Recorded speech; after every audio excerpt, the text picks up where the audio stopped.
आपल्या परिसरातील राजकीय, क्राईम व सामाजिक अपडेट जाणून घेण्यासाठी पाहत रहा स्टार वन न्यूज वर्तमान। दाजीभाऊ पवार यांच्या वतीने तिरंगा रॅलीचे आयोजन काही दिवसापूर्वीच आपल्या देशातील काश्मीर येथील पहलगाम येथे पाकिस्तानकडून आतंकवाद घडवून आणत आतंकी हमले करण्यात आले होते।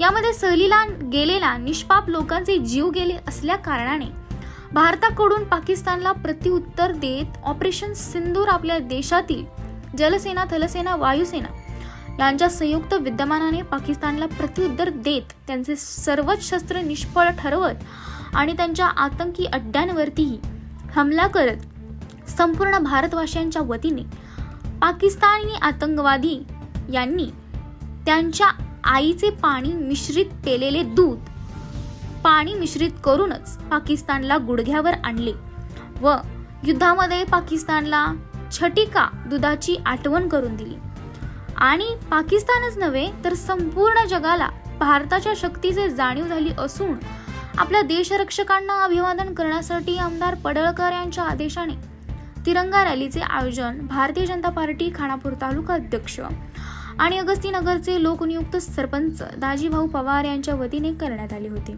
यामध्ये खानापूर तालुक्यातील माजी सैनिक, ग्रामस्थ व भारतीय जनता पार्टीचे कार्यकर्त्यांसह ब्रह्मानंद पडळकर बरोबरच हजारोंच्या संख्येने या रॅलीत उपस्थित होते।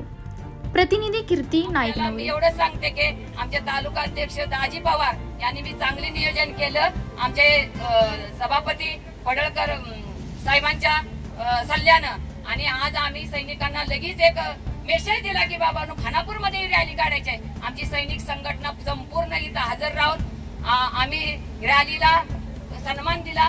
शिवाजी महाराज की जय भवानी।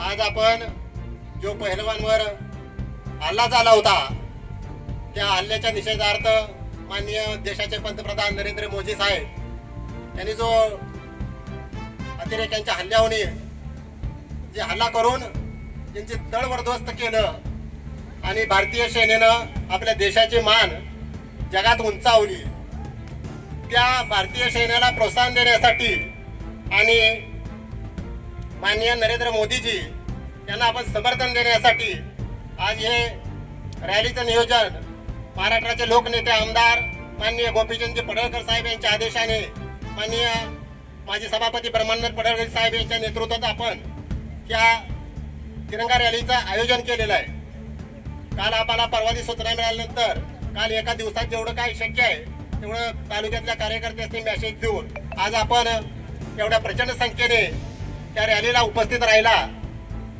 म्हणून मी आपल्या मनापासून आभार मानतो। अशा बातम्या पाहण्यासाठी आमच्या चॅनेलला लाईक, शेअर, सबस्क्राईब करा।